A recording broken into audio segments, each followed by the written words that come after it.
যারা day trading করতে চাও তারা সেম স্ট্র্যাটেজি 15 মিনিটসের টাইম ফ্রেম ইউজ করে করতে পারো, আর যারা সুইং ট্রেডিং করতে চাও তারা সেম স্ট্র্যাটেজি ডেলি টাইম ফ্রেমে ইউজ করে করতে পারো। 3%-এর আমার এসএল, তো দেখো 6%-এর উপরেও চলে গেছে। তো আজকে যেই ট্রেডিং স্ট্র্যাটেজিটা আমরা শিখবো সেটা ইউজিং বলিঞ্জার ব্যান্ড। এটা একটা ইন্ডিকেটর। তো এই ইন্ডিকেটরটা কিভাবে কাজ করে প্রথমে সেটার একটু ব্যাপারে আমরা জেনে নিই, তারপর স্ট্র্যাটেজিটা কি সেটার ব্যাপারে শিখবো। তো বলিঞ্জার ব্যান্ড একটা ইন্ডিকেটর, যেরকম আরএসআই ইন্ডিকেটর আমরা আগে শিখেছি, এমএ শিখেছি, ঠিক এটাও এরকম সেরকম একটা ইন্ডিকেটর। এই বলিঞ্জার ব্যান্ড প্রথমে যিনি ইন্ট্রোডিউস করেছিলেন তিনি হচ্ছে জন বলিঞ্জার। তো প্রথমে আমরা দেখে নিই এই বলিঞ্জার ব্যান্ড জিনিসটা কি এবং সেটা কি ডিনোট করে। তো বলিঞ্জার ব্যান্ডে মেইনলি তিনটে লাইন থাকে। একটা হচ্ছে আপার বলিঞ্জার ব্যান্ড, একটা হচ্ছে লোয়ার বলিঞ্জার ব্যান্ড, আর একটা হচ্ছে মিডল বলিঞ্জার ব্যান্ড। এই যে মিডল বলিঞ্জার ব্যান্ড যেটা দেখছো এটা অ্যাকচুয়ালি MA20। MA20 কি এটা নিশ্চয়ই তোমরা সবাই জানো। আর এই MA20 কেই আমরা মিডল বলিঞ্জার ব্যান্ড হিসেবে জানি। আর এই নিচে যে লাইনটা দেখতে পাচ্ছ এটাকে তোমরা লোয়ার বলিঞ্জার ব্যান্ড বলতে পারো, আর উপরেরটাকে আপার বলিঞ্জার ব্যান্ড বলতে পারো। বোঝা গেল?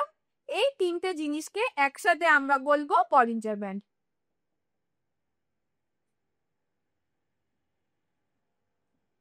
এবারে বলিঞ্জার ব্যান্ডটা কি ডিনোট করে?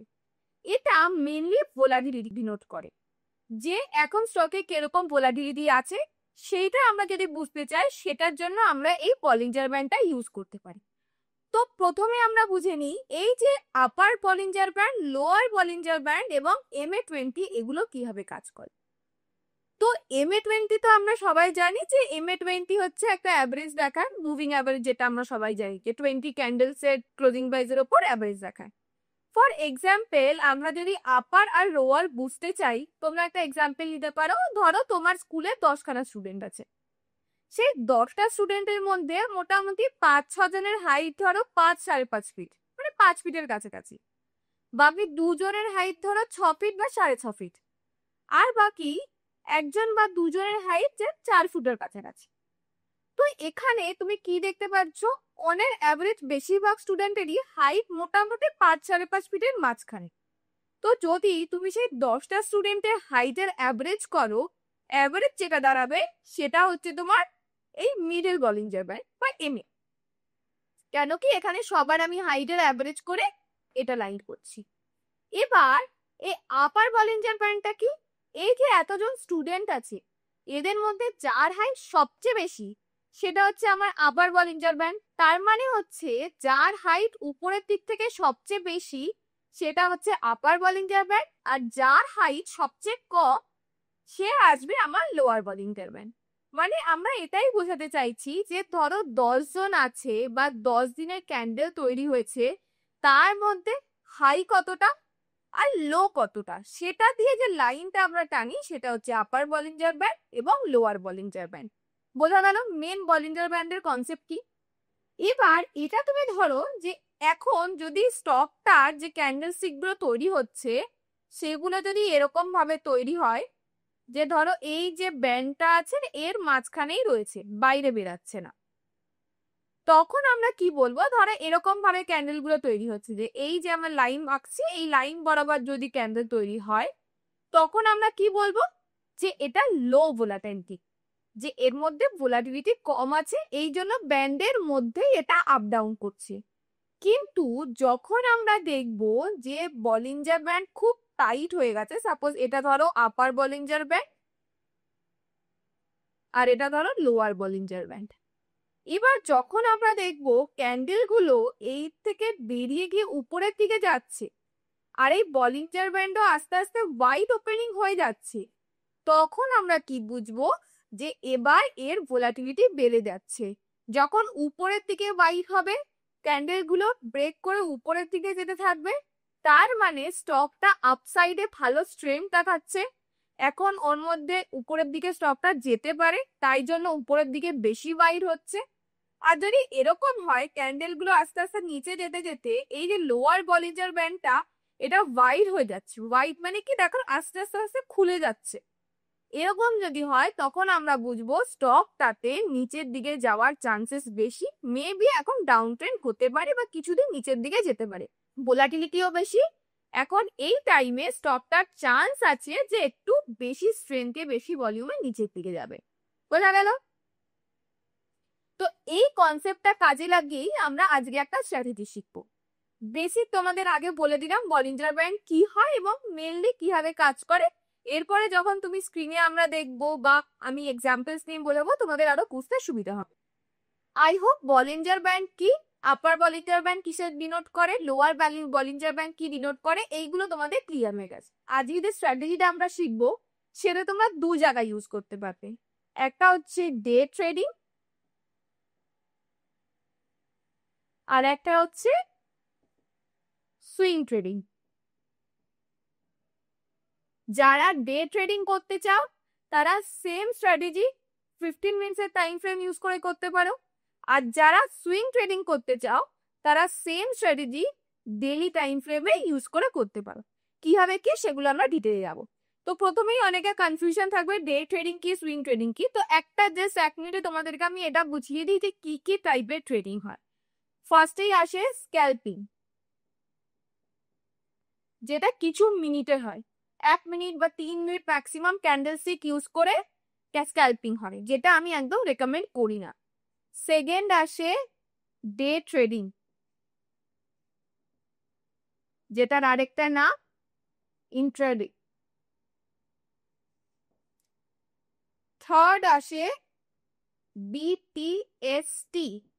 বিটিএসটি হচ্ছে বাই টুডে সেল টুমোরো, মানে এই ট্রেডটা ধরো তুমি আজকে ডে এন্ডে কিনলে বা আজকে কিনলে তুমি কালকে সেল করে দেবে, মানে দুদিনেই চলে এই ট্রেডটা বিটিএসটি। আর ডে ট্রেডিং বা ইন্ট্রাডে হচ্ছে যেই ট্রেডটা তুমি আজকেই বাই করছো আজকেই সেল করছো, ক্যারি ফরওয়ার্ড হচ্ছে না, সেটা হচ্ছে ডে ট্রেডিং। তারপরে আসছে সুইং ট্রেডিং। সুইং ট্রেডিং ধরো কোনো trade more than 2 days less than 15 days এরকম চলছে, সেটাকে তোমরা সুইং ট্রেডিং করবে। তারপরে আসছে পজিশনাল ট্রেডিং।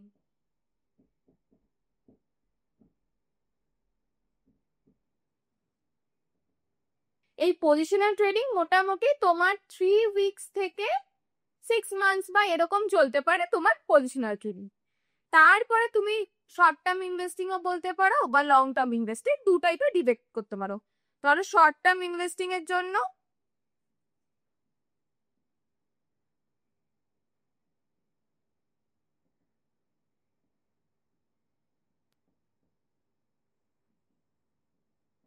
তো মেইনলি এই তোমার 1 2 3 4 5 6 7 এই 7 রকমের ট্রেডিং স্টাইল আছে। এর মধ্যে যে কোনো তুমি trading style as per your time, তুমি কতটা মার্কেটকে টাইম দিতে পারবে, তুমি কতটা ফ্লেক্সিবল কতটা ফাস্ট, সেই হিসাবে চুজ করতে পারো। আমি আগেও তোমাদের একটা ভিডিওতে বলেছিলাম যে কারা ইন্ট্রাডে করতে পারে কারা সুইং ট্রেডিং করতে পারে। তো অনেকেই এটা লিখে দিয়েছে ইন্ট্রাডে স্ট্র্যাটেজি আনতে, তো আজকে যে স্ট্র্যাটেজিটা আমি এনেছি এই জন্যই, যারা ইন্ট্রাডে করছো তারাও করতে পারবে, আর যারা সুইং ট্রেডিং করছো এই দুজনের জন্য এই স্ট্র্যাটেজিটা অ্যাপ্লিকেবল। বোঝা গেল? তো যাদের কনফিউশন আছে কোনটা স্ক্যালপিং কোনটা swing trading daily trading, I hope clear হয়ে গেছে। আর এই শর্ট টার্ম ইনভেস্টিং মোটামুটি 6 মাস থেকে 1 বছর 1.5 বছর এরকম চলে, আর লং টার্ম ইনভেস্টিং যেগুলো তুমি 2 বছর 5 বছর 7 বছর এরকম হোল্ড করে রাখছো, সেগুলো হচ্ছে তোমার লং টার্ম ইনভেস্টিং এর মধ্যে পড়ছে। তো চলো এবার আমরা স্ট্র্যাটেজি পার্টে চলে যাই। তো আজকে যে আমি বলিঞ্জার ব্যান্ডের স্ট্র্যাটেজিটা শেখাবো সেটা দুটো ভার্সন হবে। একটা হচ্ছে তোমার ডে ট্রেডিং এর ভার্সন, একটা হচ্ছে সুইং ট্রেডিং এর ভার্সন। যারা ডে ট্রেডিং করবে তারা 15 মিনিটসের ক্যান্ডেল ইউজ করবে, আর যারা সুইং ট্রেডিং করবে তারা ডেইলি ক্যান্ডেল ইউজ করবে। বোঝা গেল? এই টাইম ফ্রেমটা তোমরা ইউজ করবে যদি ডেইলি বা সুইং ট্রেডিং যেটা তোমরা করবে। তো প্রথমেই আমি কি বলেছিলাম, এটার জন্য আমরা একটাই জিনিস দেখবো, সেটা হচ্ছে বলিঞ্জার ব্যান্ড, আর কিছু না। তো সাপোজ কোনো একটা স্টক এরকম বলিঞ্জার ব্যান্ড রয়েছে, এটা তার মিডল বলিঞ্জার ব্যান্ড, আর স্টকটা এরকম ভাবে চলছে। এই যে আমি এটাকে ডিনোট করছি, এগুলো হচ্ছে তোমার ক্যান্ডেল গুলো। এরকম করে যেতে যেতে যদি ধরো এরকম করে গেল, আর এই যে আপার বলিঞ্জার ব্যান্ডের এখানে যখন ও একটা ক্যান্ডেল তৈরি করবে, এই ক্যান্ডেলটার ক্লোজিং তোমাকে আপার বলিঞ্জার ব্যান্ডের উপরে দিতে হবে। যদি কোনো ক্যান্ডেল আপার বলিঞ্জার ব্যান্ডের উপরে ক্লোজিং দেয়, সেই ক্যান্ডেলের হাইতে আমরা এন্ট্রি নেব, ঠিক আছে? আর স্টপ লস কোথায় থাকবে? ওই ক্যান্ডেলের লোতে আমি আমার স্টপ লস রাখবো। বোঝা গেল? এখানে রাখলাম। এবার নেক্সট ক্যান্ডেল যখন এখানে ক্রস করবে, এই জায়গাটা আমার এন্ট্রি হয়ে গেছে, ঠিক আছে? এইখানে গিয়ে তাহলে এটা আমার হয়ে গেল এন্ট্রি পয়েন্ট। এটা তো গেল বাই সাইডে। সেম ভাবে যদি এরকম হয় যে এই যে মিডিল বলিঞ্জার ব্যান্ড, এখান থেকে স্টকটা আসছে, আস্তে আস্তে এই নিচের দিকে লোয়ার বলিঞ্জার ব্যান্ডের এখানে যদি কোনো একটা ক্যান্ডেল তৈরি করে, যার ক্লোজিংটা তোমার এই লোয়ার বলিঞ্জার ব্যান্ডের নিচে দেবে, তো এইখানটায় যখন ও ক্রস করবে এইখানে ওর এন্ট্রি হয়ে যাবে, আর এইখানে থাকবে ও স্টপ লস। বোঝা গেল? যখনই বলিঞ্জার ব্যান্ড আপার, যদি বাই সাইডে যাও, তাহলে যখন উপরের দিকে আপার বলিঞ্জার ব্যান্ডের ওখানে কোনো ক্যান্ডেল তৈরি করবে যার ক্লোজিং অবশ্যই আপার বলিঞ্জার ব্যান্ডের উপরে রাখতে হবে, সেখানে যদি উপরে হাই যায় সেখানে গিয়ে আমার এন্ট্রি, আর ওই ক্যান্ডেলের নিচে আমার স্টপ লস থাকবে। আর যেই ক্যান্ডেলটা উপরের দিকে যাবে ক্রস করবে সেইটাকে সবসময় আমরা আমাদের ট্রিগার্ড ক্যান্ডেল বলবো, ঠিক আছে? সেম ভাবে সেলের ক্ষেত্রেও তুমি তাই করতে পারো। এবার সাপোজ এই তোমার বাই সাইডে একটা ট্রেডের এন্ট্রি হয়ে গেছে, এইভাবে যাচ্ছিল, এই সাইডে একটা ক্যান্ডেল তৈরি করেছে, এর হাইতে তোমার এন্ট্রি হয়ে গেছে নেক্সট ক্যান্ডেল, ঠিক আছে? আর ইনিশিয়াল স্টপ লস তোমার এখানে রয়েছে। এবার এইখানে তো এন্ট্রি হয়ে গেল তোমার নেক্সট 15 নিচের ক্যান্ডেল। তার মানে এই যে তোমার এন্ট্রি হয়ে গেল, প্রথমে এখানে যখন এন্ট্রি হলো এখানে তোমার স্টপ লস রয়েছে। এবার যখন তোমার স্টকটা দেখবে 1:2 রিসিভার পৌঁছে গেছে, তখন তোমার স্টপ লস অলরেডি ব্রেক ইভেনের উপরে ট্রেল হয়ে যাবে ফার্স্ট টাইম। আর সেকেন্ড, তারপরে 1:2 এর পরে তুমি candle by candle stop loss trail করতে থাকবে। সাপোজ তোমার এইখানটায় 1:2 হয়েছে, এই একটা ক্যান্ডেল, তো এই ক্যান্ডেলের লোতে রাখলে, তারপরে এই ক্যান্ডেল এলো, এই ক্যান্ডেলের লোতে রাখবে। এবার তারপরে যদি এই ক্যান্ডেলের লোতে এসে ও হিট করে, এখানে তুমি ট্রেড থেকে বেরিয়ে যাবে। এটা গেল যদি 15 মিনিটস ওয়ালা। আর যদি তুমি ডেইলি টাইম ফ্রেমে করো, ডেইলি টাইম ফ্রেমে কি হয়, ওয়ান্স তোমার 1:1 এর ট্রেড হয়ে গেল, তারপর তুমি ক্যান্ডেল বাই ক্যান্ডেল ট্রেড করতে থাকবে। তার মানে ধরো তোমার এখানে এন্ট্রি হয়েছিল, নেক্সট ডে সাপোজ ধরো এখানে ক্যান্ডেল গেছে, তো তোমার এসএল এখানে গেছে। তারপরের দিন ধরো এইখানে ক্যান্ডেল গেছে, তো তোমার ক্যান্ডেল এর নিচে গেছে। এরকম করতে করতে যখন তোমার ক্যান্ডেলের স্টপ লস হিট করবে তখন তুমি ট্রেড থেকে বেরিয়ে যাবে। আর যার যা কনফিউশন রয়েছে, যখন আমি চার্টে গিয়ে দেখাবো তোমাদের বুঝতে আরো বেশি সুবিধা হবে কি এক্স্যাক্টলি কোন জায়গায় গিয়ে স্টপ লস ট্রেড হচ্ছে। আর একটা জিনিস তোমাদেরকে বলে দিই, এই যে বলিঞ্জার ব্যান্ড যত বেশি স্কুইজ থাকবে, যত বেশি ন্যারো থাকবে, তুমি মনে করবে এরপর যখন ক্যান্ডেল ওয়াইড হবে তো ভোলাটাইল হওয়ার চান্সেস তত বেশি। যত বেশি ন্যারো হবে, যত বেশি স্কুইজ হবে, যদি ওইরকম কোনো জায়গাতে তোমার এন্ট্রি হয়, সেখানে চান্সেস খুব বেশি যে বলিঞ্জার ব্যান্ড অনেক ওয়াইডলি ওপেন হবে। আর ওয়াইডলি ওপেন হওয়ার মানে কি? ওয়াইডলি ওপেন হওয়ার মানে যদি তুমি বাই সাইড ট্রেড নাও, সেখানেও তোমার প্রফিট হওয়ার চান্সেস অনেক বেশি হবে। বোঝা গেল? সেম ভাবে যদি সেল সাইডে তোমার এন্ট্রি ট্রিগার হয় আর এরকম ওয়াইড, এরকম স্কুইজ তোমার বলিঞ্জার ব্যান্ড থাকে, তাহলে সেল সাইডেরও ওয়াইড হওয়ার অপশন অনেক বেশি আসছে, তোমার প্রফিট জেনারেট করার চান্সেসও এখানে অনেক বেশি থাকছে। বেসিক আমাদের স্টপ লস কোথায় রাখবো সেটা শিখলাম, স্টপ লস ট্রেল কি হাতে হবে ওটাও বলেছে। এবার যখন চার্টে দেখবে আরো ভালো বোঝা যাবে। আর একটা কি বললাম, যে যত বেশি তুমি চেষ্টা করবে এরকম স্টক গুলো খোঁজার, এরকম জায়গায় এন্ট্রি নেওয়ার যেখানে বলিঞ্জার ব্যান্ড অনেক বেশি স্কুইজড, যত বেশি স্কুইজ হবে ওখানে যদি তোমার এন্ট্রি দেয় তাহলে সেটা ওয়াইডলি ওপেন হওয়ার চান্সেস বেশি, তো তোমার প্রফিট হওয়ার চান্সেসও ওখানে বেশি থাকবে। এখানে আরেকটা জিনিসও তোমাদের বলে দিই যে কোয়ান্টিটি কিভাবে ক্যালকুলেট করবে। কোয়ান্টিটি ক্যালকুলেশন তোমাদের তাহলে রাখবো যদি তোমরা ইকুইটি বা ক্যাশে করো তাহলেই। তো আমি কি বলেছিলাম, সাপোজ তোমার কাছে ক্যাপিটাল আছে 10 লাখ, তুমি রিস্ক পার ট্রেড কত নেবে? 1% অফ ইউর ক্যাপিটাল। তাহলে 1% অফ ইউর ক্যাপিটাল হচ্ছে 10,000, তো পার ট্রেডে তোমার 10,000 এর স্টপ লস থাকবে। আর যদি তুমি কোয়ান্টিটি ক্যালকুলেট করতে চাও যে এসএল পয়েন্ট যেটা হবে ওই ক্যান্ডেলের যে সাইজ ওর যে পয়েন্ট, সাপোজ এই ক্যান্ডেলটায় তোমার এন্ট্রি ট্রিগার হয়েছে, ঠিক আছে, এখানে এন্ট্রি, এখানে স্টপ লস, আর এই ক্যান্ডেলটা হচ্ছে 5 পয়েন্টের, নট পার্সেন্টেজ, 5 পয়েন্টস। যদি 5 পয়েন্টস এর হয় তাহলে কোয়ান্টিটি হবে তোমার রিস্ক পার ট্রেড মানে 10,000 ডিভাইডেড বাই 5। বোঝা গেল কিভাবে কোয়ান্টিটি ক্যালকুলেশন করবে? যদি তোমরা ক্যাশে বা ইকুইটিতে ট্রেড করো তাহলে এইভাবে কোয়ান্টিটি ক্যালকুলেট করে তোমরা কোয়ান্টিটি ডিসাইড করে নেবে যে কত টাকা তুমি কোয়ান্টিটি নেবে। আর যদি তোমরা ফিউচার্স ট্রেড করো তাহলে স্বাভাবিকভাবে তোমাদেরকে লটই নিতে হবে, তো সেই হিসাবে তোমাকে প্ল্যান করতে হবে যে ফিউচার্স নিয়ে তুমি কত লট নেবে। কিন্তু যদি তুমি ক্যাশ বা ইকুইটি নাও এইভাবে তোমাকে কোয়ান্টিটি আগে ডিসাইড করে নিতে হবে ট্রেড নেওয়ার আগে। তো চলো স্ক্রিনে গিয়ে আবার কিছু এক্সাম্পলস নিয়ে দেখি এটা অ্যাকচুয়ালি কিভাবে কাজ করছে এবং কিভাবে এসএল ট্রেড হচ্ছে। তো দেখো স্ক্রিনে নিশ্চয়ই টিসিএস এর চার্ট আমি খুলে নিয়েছি, দেখতে পাচ্ছ আমি ডেলি টাইম ফ্রেম ইউজ করছি, আর এখানে আমি বলিঞ্জার ব্যান্ড নর্মাল অ্যাড করে রেখেছি, কোনো আলাদা সেটিংস করিনি, যেটা বেসিক ডিফল্ট সেটিংস থাকে সেই সেটিংসই রয়েছে বলিঞ্জার ব্যান্ডসে, মাঝখানে MA20 আর upper and lower Bollinger band. তো এইখানে দেখো এই জায়গাটায় ফার্স্ট টাইম এই যে ক্যান্ডেলটা দেখতে পাচ্ছ 1 জুলাইয়ের, এই ক্যান্ডেলটা দেখো বলিঞ্জার ব্যান্ডের উপরে ক্লোজ দিয়েছে। তো কি বলেছিলাম আমি, যদি ক্লোজ দেয় বলিঞ্জার ব্যান্ডের উপরে তো নেক্সট ক্যান্ডেল যখন আমার এন্ট্রি হয়ে যাবে, তো এই ক্যান্ডেলে আমার এখানে এন্ট্রি হয়ে গেছে, আর ফার্স্ট টাইম আমার এসএল কোথায় থাকবে, ফার্স্ট টাইম আমার এসএল থাকবে এই ক্যান্ডেলের লোতে। তো এসএল অবধি আসেনি, তো দেখো 1:2 অবধি আমরা দেখবো, তো আমার কত পার্সেন্টের, মোটামুটি আমার 3%-এর ক্যান্ডেল লো রয়েছে, মানে 3%-এর আমার এসএল। তো দেখো 6%-এর উপরেও চলে গেছে, তার মানে 1:2-তে যাবার পর আমরা কি বলেছিলাম, যখন 1:2 চলে যাবে তারপরে আমরা ক্যান্ডেল বাই ক্যান্ডেল ট্রেল করব। তো মোটামুটি ক্যান্ডেল বাই ক্যান্ডেল যদি আমার ট্রেলও করি, মোটামুটি এই জায়গাটায় বা এই জায়গাটায় আমার স্টপ লস। তো সেম ভাবে এই জায়গাটায় দেখো, এই জায়গাটায় কিন্তু প্রপার বলিঞ্জার ব্যান্ডের বাইরে ক্লোজ দেয়নি, তো এই ট্রেডটা আমরা নেব না। এবার দেখো আবার এসে এই জায়গাটায় নিচের দিকে যারা শর্ট করতে চায় ফিউচারে, তারা এই জায়গাটায় দেখো এই ক্যান্ডেলটা লোয়ার বলিঞ্জার ব্যান্ডের নিচেও ক্লোজ দিয়েছে, তো এই জায়গায় আমরা একটা সেল ট্রেড প্ল্যান করতে পারি। এইখানে দেখো এখানে যদি আমাদের এন্ট্রি হয়ে যায়, এখানে মোটামুটি এই জায়গাটায় আমার এসএল থাকবে, এসএল আমার টাচ করেনি, মোটামুটি 4% মতো।